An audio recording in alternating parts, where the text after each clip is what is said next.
Besides other research, like I always tell you, you got to open up them books. There's other books pertaining to this story, but the two that I would highly recommend would be Game Over, the autobiography by Azie Faison, and Crack, Rap, and Murder by Seth Ferranti. This is the 10 o'clock news. Welcome back. The streets of the Bronx are a lot safer tonight. That's right, Rosanna, because two vicious killers are in jail for life. You're about to see the judge throw the book at them, but not before they made one last defiant stand. It was a humid August night outside along the Grand Concourse as the three killers silently crept up 3 flights of stairs, then down this hallway to this corner apartment.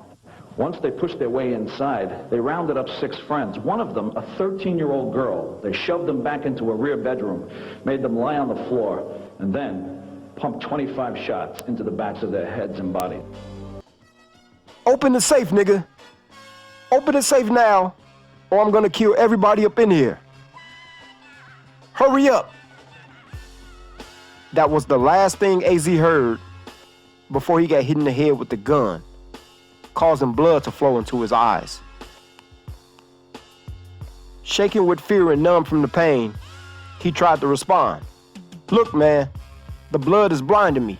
I can't see. I don't even have no money in this safe anyway. Just let everybody go. I'll get you some money. They ain't got nothing to do with this. Stumbling around, he managed to clear some blood from his eyes by using his t-shirt. And what he saw took his breath away.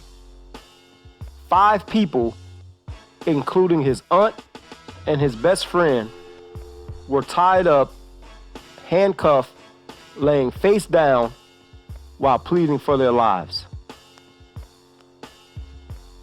But we'll come back to all this. People who lived in Harlem, especially in the 80s and the 90s, regarded Azie as a street legend. He made millions before he was even old enough to vote. Customized cars, property, women, he had everything. Street respect was a way of life. He spent money at will and made it possible for a lot of people in Harlem to eat. Along with his associates, Rich Porter and Alpo Martinez. He had no way of knowing years down the road that their lifestyles will influence music, clothing, and even Hollywood. But also, he'll suffer from a lot of tragedy. This is Azie, Alpo, and Rich Porter's in-depth, paid-in-full story. And I'll be talking about other people who wasn't mentioned in Paid in Full. He's the wave of the future, baby. Yeah, I was tripping into a whole lot of money. Life is good in Harlem, baby.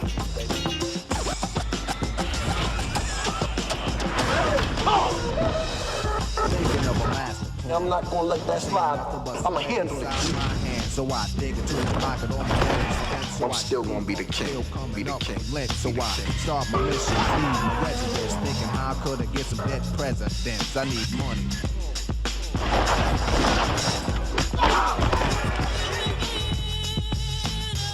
Real man takes care of his family.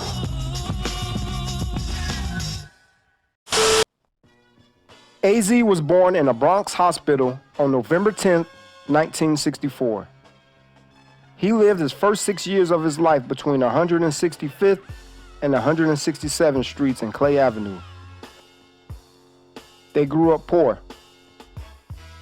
They received public assistance or welfare. With his 7 brothers and sisters, along with his mom and dad, he grew up in a 1-bedroom apartment. Him and his siblings, they took turns sleeping on the couch.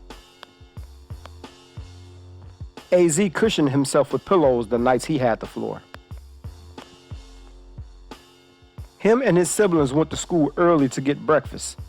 They never missed lunch. Dinner was the only meal at home, and it usually was bologna or a ham sandwich. His mother, Margaret Rogers, was a New York native. She met his father when she was 20 years old, and his father was 40. He figured that his mom was looking for an older man who could provide a better quality of life. His mom was a housewife who enjoyed the finer things in life. But growing up poor, unfortunately, his father's salary couldn't support her desires. As a result of that, she always reminded him of how broke he was. Times were rough in the 80s.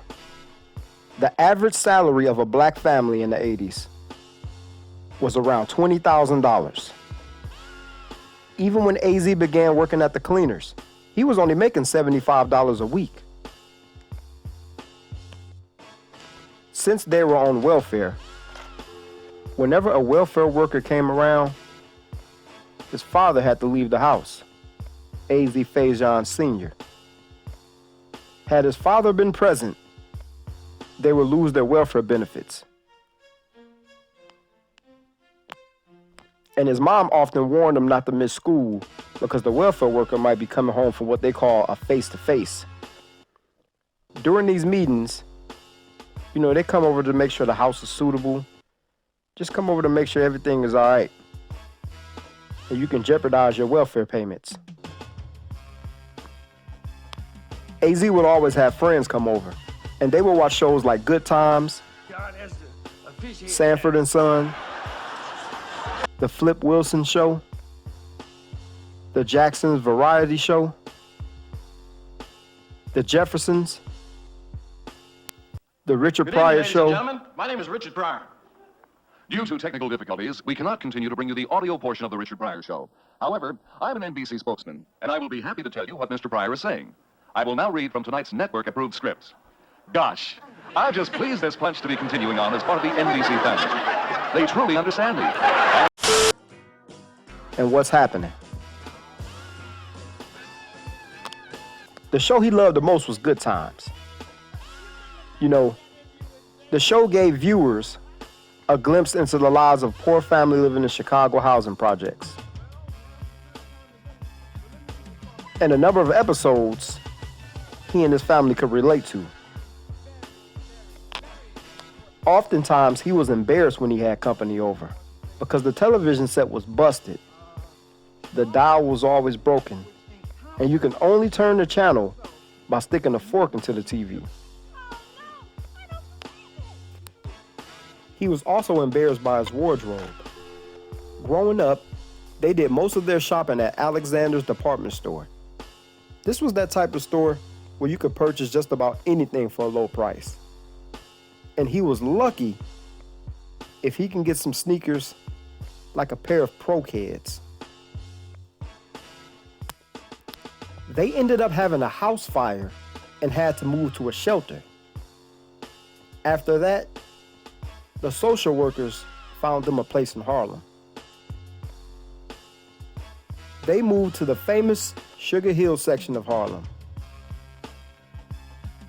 Sugar Hill runs from Edgecombe to Amsterdam Avenue, from 145th Street to 155th Street. Growing up in Harlem during the 80s was energetic. The neighborhood was fast-paced and full of diversions. You can always see older cats hanging out and hustling on the corner. They gathered on the corners, drank, played cards, shot dice for money, and just talked all night long. Cats would be gambling, playing instruments, just kicking it. They had the legendary Rucker Park, who hosted popular basketball tournaments where you can have some of the hottest music and some of the finest girls in the hood. The world-famous Apollo Theater on 125th Street hosted its amateur hour every Wednesday night, where you can see some of the best and the worst entertainment. And there were a lot more distractions in Harlem. A ton of distractions. By ninth grade, during the winter of 1980, Azie made the decision to drop out of high school. Azie's introduction to the hustling game began in 1983. He worked at Mr. Jimmy's dry cleaners at the time. Now, in the movie Paid in Full, he's known as Mr. Pip. Every Saturday morning, he opened up the shop at 7 a.m. All the old-timers, big shots, hustlers, and number bankers will hang out there on Saturdays. An older cat who made a huge impact on Azie was Mr. Wilson. He owned the famous bakery, Wilson's Bakery, on 158th Street in Amsterdam. He was also best friends with Mr. Jimmy. Whenever the two got together, they would crack jokes on each other, hang out, reminisce, and just talk.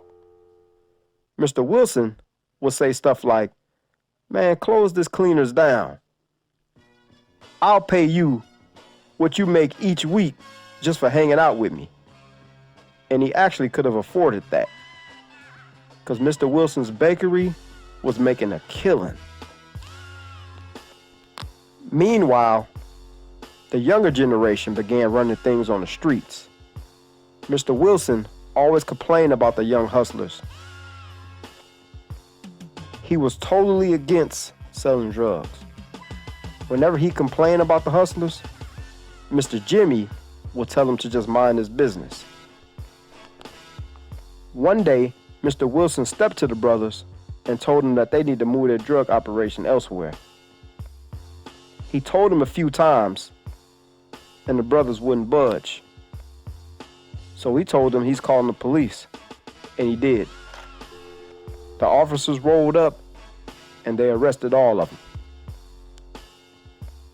Now, after these cats got out, Mr. Wilson was gunned down in cold blood as he was heading home one evening. And Mr. Jimmy was devastated. He constantly warned Mr. Wilson to just mind his business and leave it alone. Mr. Wilson didn't listen, and it cost him his life. One day, as Azie was walking, he was hit by a car. The man who hit him was a well-known hustler with a nice ride. Brand new BMW 735. The driver got out, and he's like, "Yo, shorty, you all right?" Pulled out a knot and handed Azie some money. And that right there gave Azie the spark. That experience planted the seeds of hustling into his mind. A couple of days later, he ran into his man, Rich Porter. See, he's known Rich for a long time. They lived and grew up on the same block. Plus, they went to elementary school together. He spoke to Rich about the situation, and Rich already knew who it was, and Rich already knew what time it was. Rich kept his ear to the street, and Rich always knew everything that was going on. Back in the 80s, young cats wanted to be like Rich. See, when you met somebody, the first thing you noticed was the shoes. Your shoe game had to be nice. Back then, the sneakers they wore were Converse, Pro Kids, Nikes, and shell toe Adidas. And Rich was always fly. Rich always kept him a new pair of kicks on his feet. His favorite was the white-on-white Reebok Classics, because they went with anything, many of his outfits. Rich had a lot of clothes. During this time, Rich's right-hand man was LA, and dirt bikes was the new thing.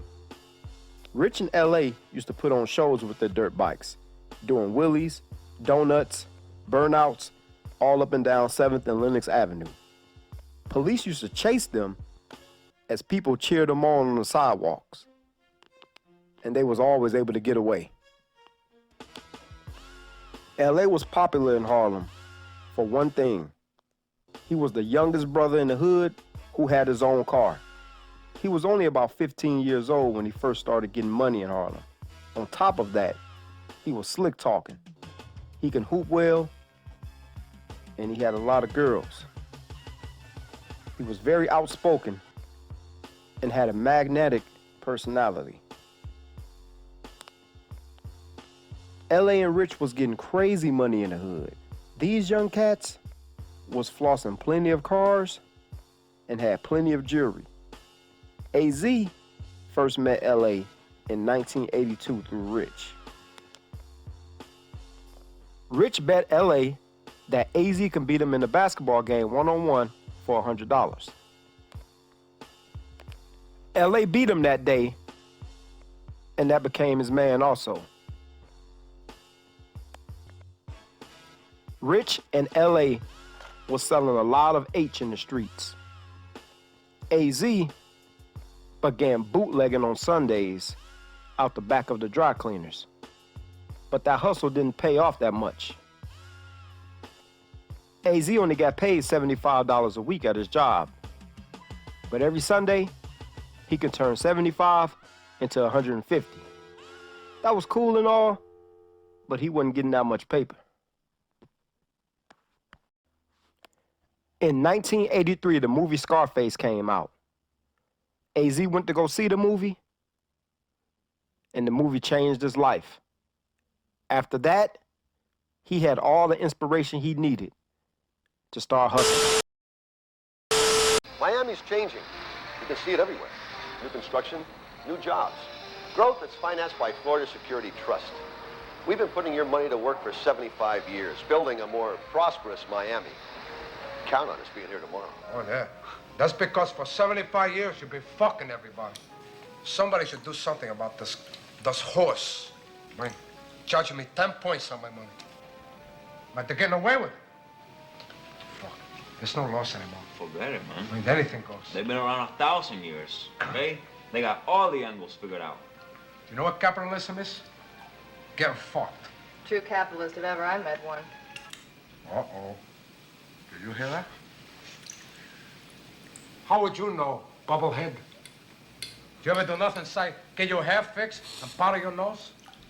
Look at you. You do too much of that shit, you know? Nothing exceeds like excess. You should know that. By working in the cleaners and making deliveries, plus knowing everybody in the hood, he was in the right place at the right time.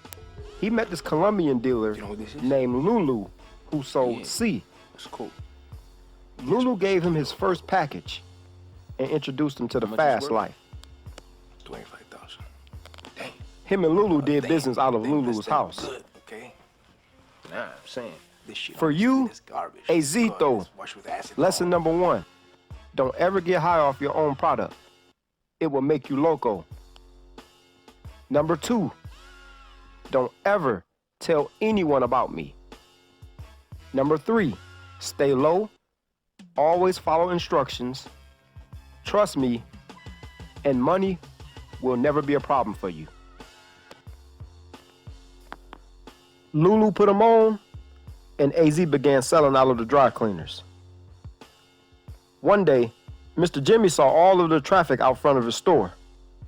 Things was getting crazy, and he stepped to Azie. He found something, some drugs, and he like, yo, I can't have this in my store. Boom, boom, boom. You know, he didn't just fire me the first time, but, you know, he kept an eye on me, you feel me? And then when I started hustling, when I met Lulu, I started hustling, and the product was so good, you feel me? People was knocking on the window, like, come outside, the cleaners, and I'm making sales.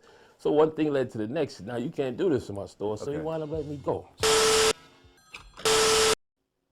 Mr. Jimmy flipped out. Do you even know what you're getting yourself into? Don't you know this can cost you your life? You can get murdered if you don't pay up on time. You can get life in prison. Oh, you want to be like that Porter kid, huh? You think I'm blind to the streets? I know what he's doing. I see him coming around here with all them fancy cars, flashy clothes. Azie told Mr. Jimmy to mind his business. Mr. Jimmy told him he's done. Get up out of here. Matter of fact, I'm calling your mother.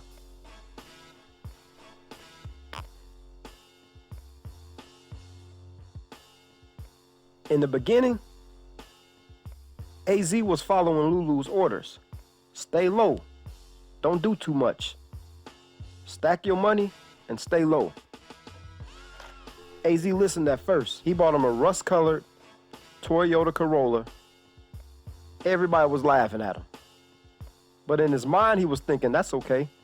I'm gonna stay low just like Lulu told me. By the time a month passed, he couldn't help it anymore.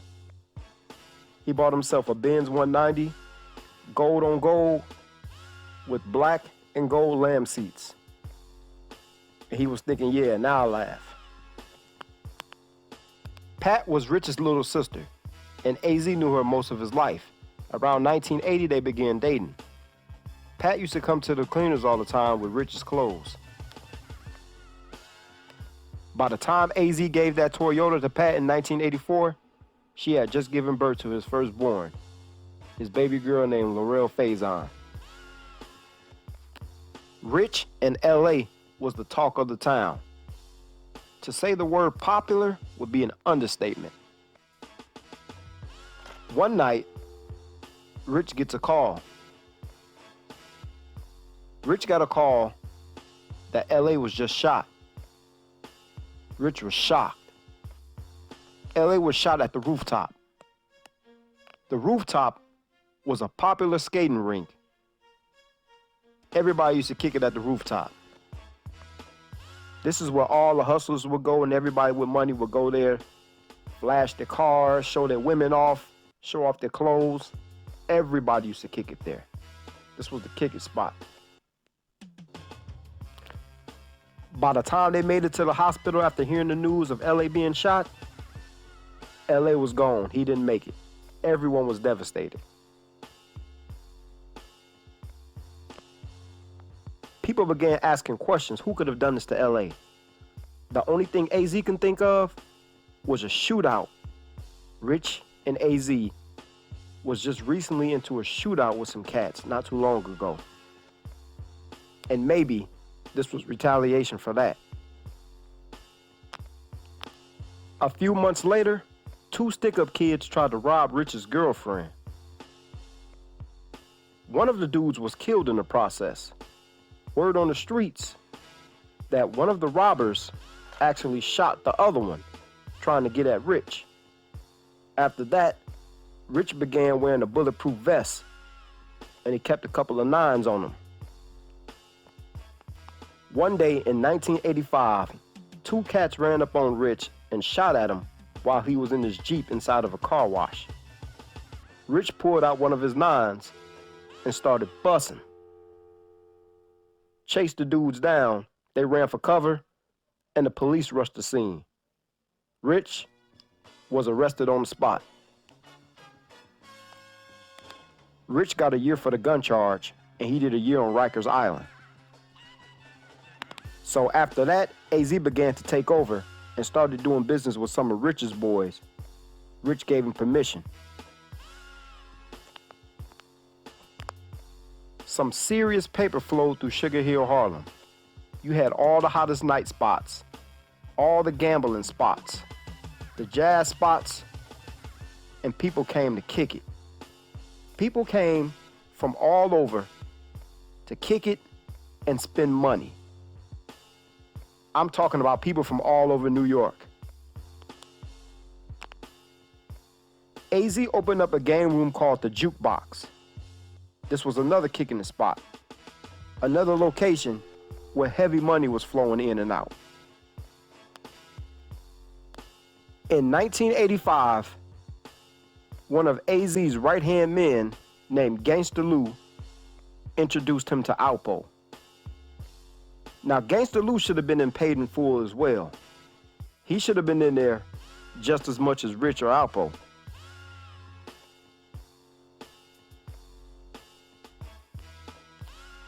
Gangsta Lou took care of a lot of business, put in a lot of work, and he was right there with AZ.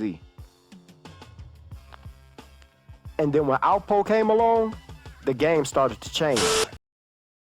I paid more attention to AZ than I did anybody. And I could truly thank God to today that I did. Because if I would have not, I wouldn't be here today.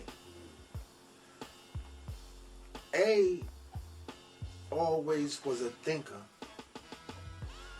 And A, he don't panic. I never seen him under pressure. Never, ever seen him under pressure, my nigga. I'm talking about, yo, so what I'm, hey, yo, what the fuck? I've never, ever, ever, ever, ever seen A under pressure. I'm talking about through the most serious shit. This man is calm. You understand me? Yeah.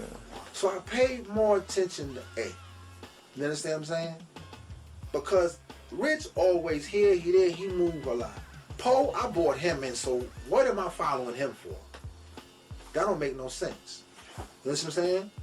He didn't bring me in, I brought him in, so why would I be following him? So I don't even include him in that. It's really A and Rich. Poe was not no boss to me. He was not my boss. I've never worked for him. He's never given me no work. I never took no work. I never took no orders. I never did shit for Poe. You understand what I'm saying? Yeah, it was cool though. I brought him in. Yeah, we was cool. I would have never brought him in if we wasn't. I mean, as it was going on, yeah, was still cool. But I started seeing shit. Okay. You understand me, my nigga? I started seeing shit.